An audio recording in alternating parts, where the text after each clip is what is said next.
Yeah, it seems that the Democrat Party, just as a whole, has decided that the Rubicon should be crossed, and now it seems that the die has been cast, and everything is now an appeal to heaven.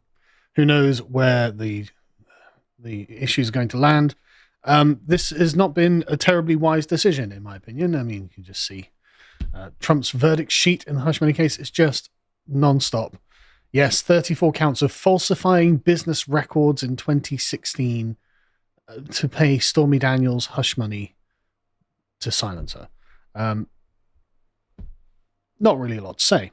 Have we got all the details in this case to hand? Because some of the things that are in this are just utterly absurd. There are lots of details. If there's anything you want to pull out immediately. Okay, so about a year ago when the indictment was actually filed, I covered all of this with Stelios. Yeah. And this should have been, if it were the statute of limitations still applied, but it was well beyond that, a campaign finance violation if they could prove that Donald Trump had paid it from his campaign finances and had knowledge of this. Trump only signed off on this as a regular reimbursement for legal fees. Michael Cohen, that's the other lawyer that nicked all the money. Michael Cohen has already testified to the fact that he not only misled Congress, but he paid Stormy Daniels out of his own personal funds here and then wired the money from Trump without Trump having any knowledge. Stormy Daniels already signed an affidavit, public statement, saying that the affair never happened, went on Colbert's show to say that it didn't happen, then went on another show to say that it did happen, the thing was coerced, so neither of them are credible witnesses. Cohen's already been to prison and then was sent back to prison for violating parole. Yep. So none of this should make any sense. Yep. But he's still been indicted on 34 charges with the judge not reading the rules to the jury properly and saying you don't have to even agree on the crime.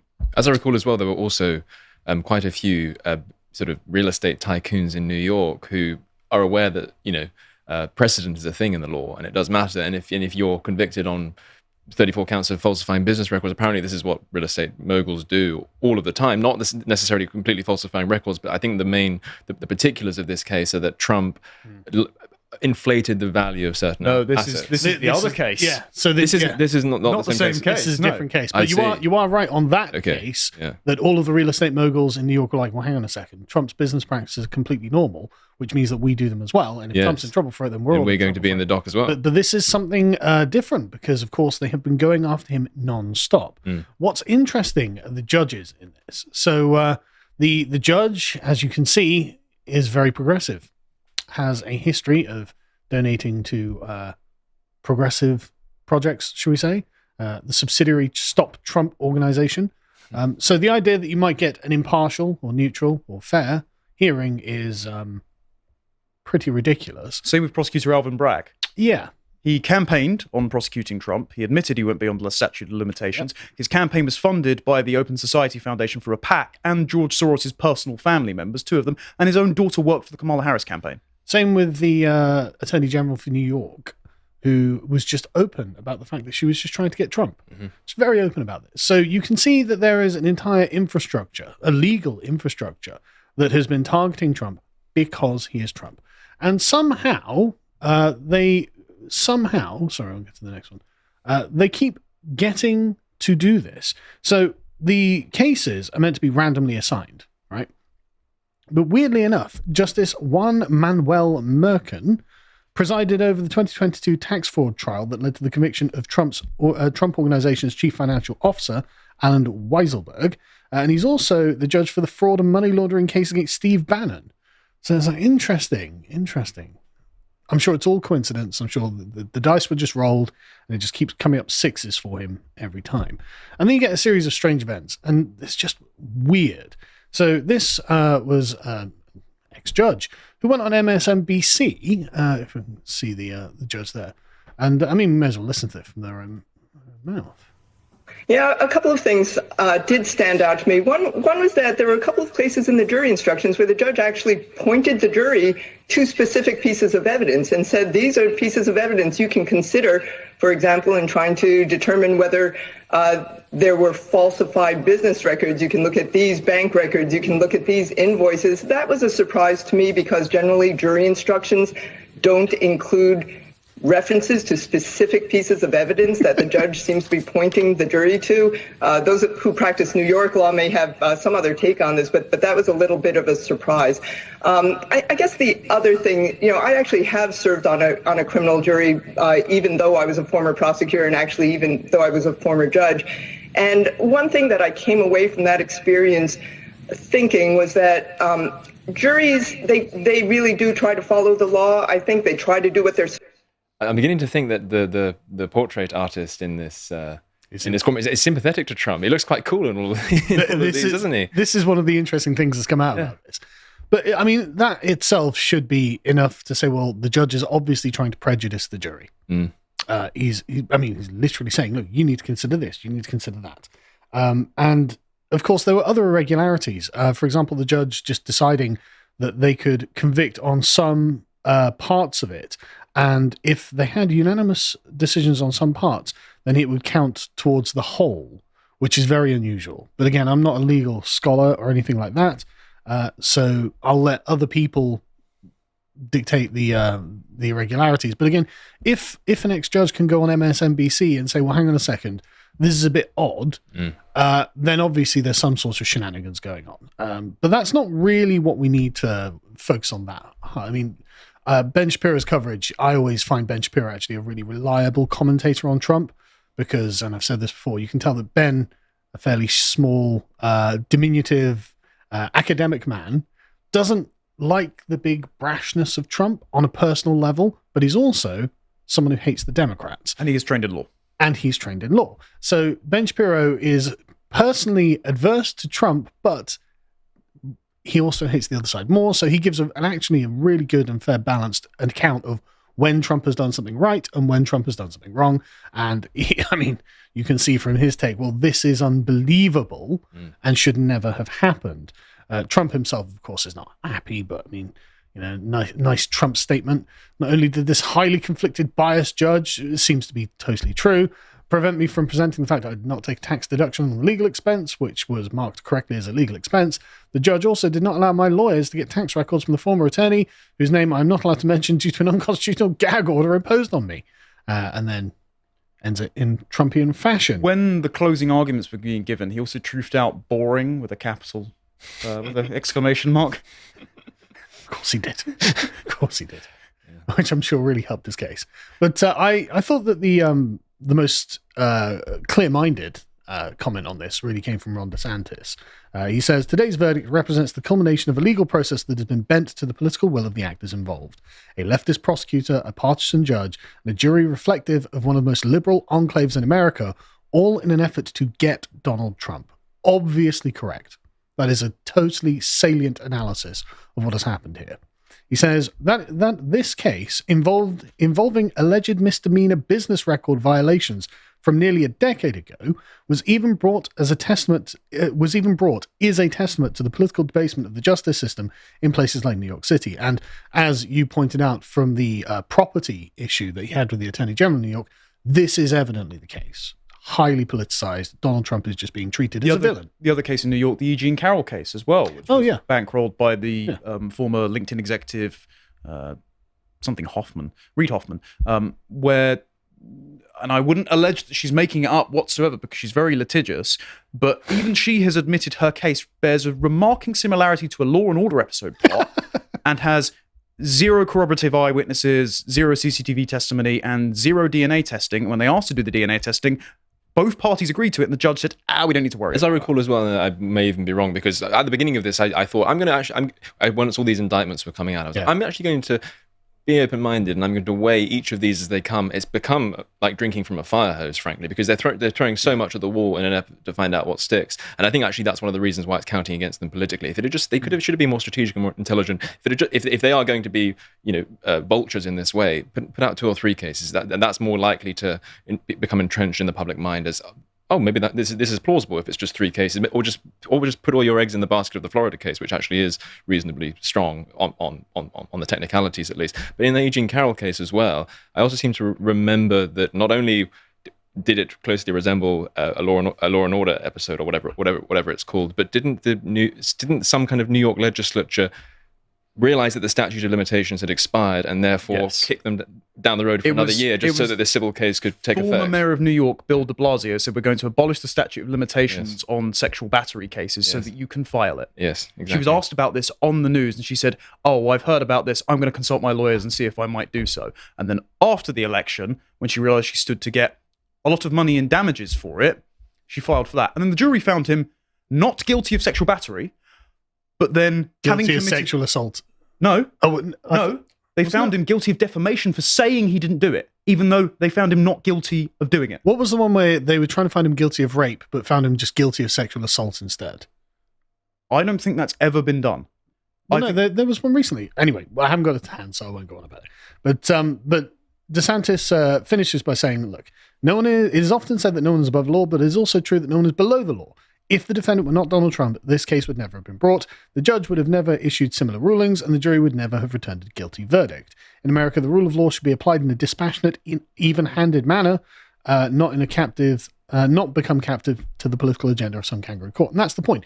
This is a totally trivial case that has been brought against Donald Trump. Yes. It's absolutely trivial. I mean, this is one of the things that just a lot of people were noting. It's like, hang on a second. The first felony for a former US president wasn't for Iraq or Afghanistan, CIA coups, drone striking weddings, spying on Americans. No, it was this. The misclassification of a payment for a porn star's NDA. That is one thing I will pick up on DeSantis. I actually really appreciate that statement. Because before, when he was in the race and things were a bit more contentious, and he stood to gain from character assassination, when he was asked about this and said, would you support him if this went through? He said, well, I don't know anything about paying hush money to a porn star, and then moved on. And I thought that wasn't very becoming of him. I respect the current statement. Yeah. I also think as well, it's really crucial that people understand this. It's one thing to valorize the rule of law as an ideal, and that's what DeSantis is doing at the end. Look, the rule of law means that the law has to be blind, it has to be applied dispassionately, political concerns need to be, shoved into the corner, and they cannot dictate the way in which you apply law. The fact is that, and there's a wonderful quote from, I think Hobbes recommends it strongly. I don't know if it was actually originally written by Hobbes, but he talks about it in Leviathan, where he says, auctoritas non veritas facit legem. Authority, not truth, makes law. There needs to be an understanding that the rule of law is not just some magical thing which exists in a free-floating fashion. There are all sorts of preconditions built into its existence. So when Hobbes is saying that, he's not saying that the rule of law can't prevail. He's saying you need certain things to exist. And if we're acknowledging that the rule of law is to some extent a human construct, it's a social convention. If only one side is naive, if one side is trying to tear it up and the other side is sentimentally abiding by the principle because in theory it's such a wonderful thing, you're not going to have the rule of law in practice. You're going to have a one side. You're going to have a one-sided system in which one side is treating law as the continuation of politics by other means, and another one is just taking refuge in, isn't America's legal tradition wonderful? And you are going to lose if that is your not just that system. They're projecting a false assumption of neutrality in the institutions that are supposed to uphold the ideal itself, which obviously doesn't obtain. That's obviously not what is happening. And so it leaves the Republican side at a massive political and legal disadvantage. Yes. While their enemies run around orchestrating what are essentially cabals in the background to continually hammer these political points. And so you are just deliberately disarming yourself if you reflexively fall back to, well, the institutions will save us. Yes. No, they won't. Yes, they're being used against you. And strangely as well, and this is another thing that Republicans need to understand, the founding fathers themselves understood this. This is why in Federalist 51, James Madison makes a point of saying ambition will check ambition, and it's precisely that kind of clashing of different interests which will, in practice, lead to the rule of law actually being operative, because there'll be it's half a gentleman's agreement, but also a certain amount of mutually assured destruction. If you rip up these conventions, maybe I'll rip them up too and weaponize them against you. Speak softly, carry a big stick. Exactly. Mentality. And so Republicans need to understand that people like Madison, who they will venerate rightly, many of his observations in the Federalist Papers are wonderful. Ambition will check ambition. Well, if only one side is being ambitious, you need to come in and be ambitious as well. That's as simple as that.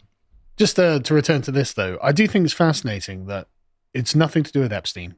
It's nothing to do with what was found on Hunter Biden's laptop, the corruption of Joe Biden taking money from foreign businesses. Ashley Biden's diary. Nothing to do with whatever they're doing in Ukraine. Nothing to do with the Clintons, nothing to do with Obama spying on Trump's campaign, nothing to do with just like Nancy Pelosi stocks, nothing to do with any of that. It's this. I mean, pathetic and trivial and obviously political, right? There's just no question of it. And so I guess the question really is, well, what happens next? Well, the Washington Post tells us that he can indeed go to jail. The charges against him are non-violent Class E felonies, which are the lowest level of felony. He could be punishable by 16 months to 4 years in a state prison. But legal experts say that it's unlikely that Trump will be incarcerated, given that he has not previously been convicted of a crime. They want to put him in Rikers. They've already said. But, yeah, this is the thing. They obviously want to put him in jail. They want to be the people to take the scalp. They want the headline to go from Donald Trump, convicted felon, to Donald Trump, banged up. Yeah. That's what they want. Trump does indeed, though, remain eligible to campaign for the presidency and serve if elected. But he can pardon himself if he wins. He can, yeah, but he might not need to. We'll get onto it in a sec.